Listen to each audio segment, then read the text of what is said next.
Vamos a continuar con lo referente a la fase líquida y la fase gaseosa del suelo. Lo que vamos a ver ahora se refiere a la composición de la solución del suelo. Esa solución del suelo contiene una serie de aniones, de cationes, de moléculas orgánicas, inorgánicas y también moléculas organometálicas que varían de acuerdo a la fase sólida del suelo, a los minerales que componen esa fase sólida, pero también varían de acuerdo a las condiciones ambientales. ¿De dónde provienen esos aniones, cationes y todas esas moléculas? Bueno, provienen primero de sales solubles libres, provienen de sales que están absorbidas al suelo, también provienen de compuestos de la fase sólida que son ligeramente solubles o que están precipitados y también provienen de los iones intercambiables. Ahora bien, nosotros debemos diferenciar lo que es la solución del suelo de los extractos acuosos que se realizan, por ejemplo, para hacer los diagnósticos de fertilidad, ya que estos varían cuando nosotros agregamos agua al suelo para hacer el extracto acuoso o agregamos una solución tanto ácida como alcalina, varían, por ejemplo, las concentraciones de equilibrio, varía el intercambio iónico y varían los procesos de precipitación y disolución que hay en el suelo. Vamos a ver ahora los métodos de obtención de la solución de suelo en la zona no saturada para determinar su concentración. Esto resulta de interés en estudios de transporte, de contaminación y en procedimientos más o menos analíticos más o menos rutinarios. Para esto se han propuesto diferentes métodos, como por ejemplo los de gravedad tipo lisímetro, los muestreadores pasivos por capilaridad, las cápsulas de cerámica de succión, extractores tipo rizón y centrifugación, entre otros. Por lo general, todos estos métodos presentan ventajas y desventajas, por lo que debemos elegirlos cuidadosamente dependiendo de los objetivos del estudio. Entre los métodos directos tenemos el muestreo pasivo o de gravedad, o también denominado lisímetro. Estos métodos presentan la ventaja de que no necesitan una fuente externa que genere un gradiente de presión, por lo que son de utilidad o de mucha utilidad en condiciones de campo o cuando se persigue determinar o simular condiciones en la frontera de flujo libre o de cuasi saturación en la parte inferior del perfil. Por lo general, estos métodos consisten en una mecha fibrosa o un material lechoso, poroso, que va a estar en íntimo contacto con la parte inferior del perfil. Sobre ese lecho se suspende una columna de agua que es la que va a generar ese gradiente de succión. En general, estos métodos tienen el inconveniente de que su instalación es muy laboriosa. Además, no permite extraer la solución retenida a potenciales superiores a 20 kilopascal. Su principal utilidad es cuando vamos a extraer la solución a potenciales por debajo de 10 kilopascal. Otro método es el desplazamiento pasivo. Este método consiste en empacar una columna de suelo húmedo y desplazar la solución del suelo con otro líquido.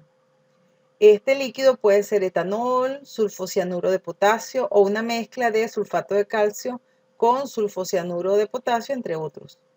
Lo cual, ese líquido va a actuar como un émbolo. Y lo importante es que no se mezcle con la solución del suelo, excepto en una pequeña capa. Para garantizar esto, generalmente se le agrega una coloración al líquido que nos va a servir como émbolo para poder determinar en qué momento ya estamos en contacto con o estamos extrayendo es la solución que usamos para el desplazamiento y no la solución del suelo. La extracción de la solución mediante succión activa a través de materiales porosos como cápsulas de succión de cerámica, de teflón o de acero inoxidable o de extractores radiculares tipo rizón también permiten extraer la solución del suelo retenida entre 70 y 85 kilopascal. El volumen de la solución que podemos extraer con este método va a variar dependiendo del tipo textural, de las propiedades hidráulicas del suelo y de su contenido de humedad. Estos métodos resultan de mucha utilidad en experimentos de campo y también en experimentos de laboratorio, pero su principal conveniente es que es bien difícil mantener el flujo y el potencial de extracción de una manera uniforme y a un potencial conocido. Eso es debido, entre otros motivos, a la obturación o al sellado de los poros por las partículas finas del suelo, de los poros de las cápsulas, a la pérdida de contacto con la superficie del suelo, también a la caída progresiva de la presión de vacío a medida que la cámara que recoge el extractor se llena de la solución o se llena de aire. También pueden ser utilizados estos métodos con muestras no alteradas o inalteradas, y en ocasiones es necesario aplicar en el lugar donde está la cápsula, en la cápsula de inserción, una cantidad de suelo tamizada para mantener el contacto, y esto sobre todo en suelos que tengan algún tipo de pedregosidad. Los métodos comentados hasta el momento están basados en la aplicación de una presión negativa, ya sea pasiva o activa, y están limitados desde el punto de vista físico a potenciales por debajo de 100 kilopascales. Para obtener una solución del suelo retenida por encima de 100 kilopascal, debemos recurrir a la aplicación de presiones positivas en lugar de un vacío o succión. Entre estos métodos está la centrifugación o más específicamente la ultracentrifugación de las muestras a través de un filtro. Esta técnica permite obtener la solución a través de una presión debida a la fuerza centrífuga. Y la presión que nosotros podemos aplicar aquí puede llegar incluso hasta 1500 kilopascales. Los principales inconvenientes de este método son que utiliza muestras alteradas de suelo, por lo que destruimos la estructura, que requiere un número elevado de muestras dado los pequeños volúmenes de los viales de centrifugación o de ultracentrifugación, y además que en general la mayoría de los laboratorios de física de suelo no cuentan con equipos de ultracentrifugación debido principalmente a los altos costos. El nivel de contaminación o alteración de la composición de la solución obtenida mediante los diferentes métodos es un criterio importante que debemos tomar en cuenta al momento de elegir uno u otro método para la realización de nuestra investigación. El volumen explorado y también la representatividad de las condiciones naturales de campo en las que se encuentra esa solución también es un criterio de importancia, especialmente cuando estamos haciendo estudios sobre transporte de nutrientes. En la figura vemos cómo hay variaciones en el control de la presión de extracción entre los métodos pasivos que se realizan generalmente a bajas presiones y los métodos por centrifugación que se realizan a altas presiones. Cuando vamos de bajas a altas presiones, o sea, de los métodos pasivos a los métodos de centrifugación, aumenta el control de la presión de extracción, también aumenta la alteración del suelo, o sea, la pérdida de sus condiciones estructurales originales. Mientras que en la medida que los métodos vamos hacia la disminución de la presión, o sea, de los métodos de centrifugación a los métodos pasivos, allí vamos a conseguir un aumento en el volumen de la solución que estamos obteniendo. También aumenta en ese sentido las posibilidades de contaminación de la solución, pero tienen la ventaja, estos métodos de baja presión, que aumenta la representatividad con relación a las condiciones de campo donde se encontraba esa solución de suelo. Para la obtención de la solución del suelo también contamos con algunos métodos indirectos, como es el caso de los extractos acuosos. Este método de los extractos acuosos fue desarrollado por el Departamento de Agricultura de los Estados Unidos para realización de estudios de salinidad. Este método consiste en que le extraemos por succión el agua a un suelo que está bajo condiciones de saturación.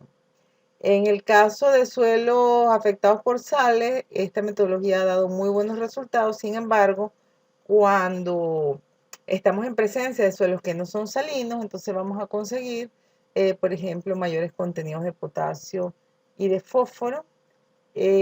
Aumentan los contenidos de calcio, magnesio y eso afecta la relación calcio-magnesio. En el caso de los suelos alcalinos, calcáreos y yesíferos, aumentan los contenidos de los cationes como calcio, magnesio, etc. Y también de los aniones como carbonatos, bicarbonatos, entre otros. Otro método es el del extracto, pero esta vez modificado, utilizando en lugar de agua solamente, utilizando una solución muy diluida de cloruro de calcio. Esta solución se utiliza asumiendo que los resultados que dan de esta solución se aproximan bastante a la concentración iónica que tienen la mayoría de las soluciones del suelo. Ahora bien, cuando nosotros adicionamos agua al suelo, se producen dos procesos importantes. Primero, aumenta la solubilidad de los compuestos y eso es debido al aumento de la cantidad de solvente y también aumenta la actividad de los iones debido a la dilución y esto va a afectar a los iones que están retenidos eléctricamente en los coloides. Basado un poco en eso, Schofield propone una metodología de estimación de las concentraciones de los elementos en la solución de suelo basado en las relaciones de actividades de pares de elementos y cómo estas varían por el efecto de la dilución. Esta metodología de cálculo tiene algunas limitaciones, como por ejemplo, que asume que los cationes absorbidos permanecen más o menos constantes y considera además que no existen ni precipitaciones ni disoluciones. Hasta el presente no hay una forma de medir cuantitativamente la composición química de la solución de suelo in situ. Siempre vamos a tener que recurrir a remover la solución del suelo de la fase sólida y tratar de en lo posible no cambiar su composición y hacer las evaluaciones correspondientes. En esta tabla vemos la composición de la solución de suelo de diferentes tipos, por ejemplo, suelos ácidos, suelos calcáreos, aluviales, andosoles u oxisoles. Esta tabla es tomada de Fassbender. Entonces fíjense que los elementos que se presentan en mayor concentración son calcio, magnesio y potasio en la mayoría de los suelos. Y dependiendo de las características intrínsecas de cada suelo van a variar un poco esos constituyentes. Los constituyentes inorgánicos que tenga ese suelo va a depender, por ejemplo, del pH. En el caso de suelos con problemas de inundación va a depender del potencial de óxido de reducción y también, por supuesto, va a depender de la composición de la fase sólida.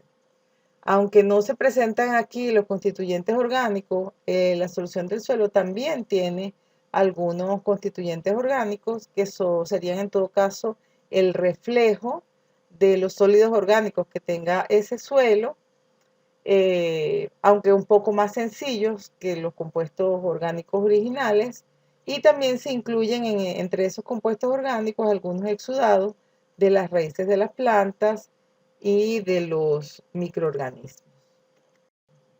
Con esto finalizamos lo relacionado con la solución del suelo. En otro video veremos lo que se refiere a la fase gaseosa del suelo.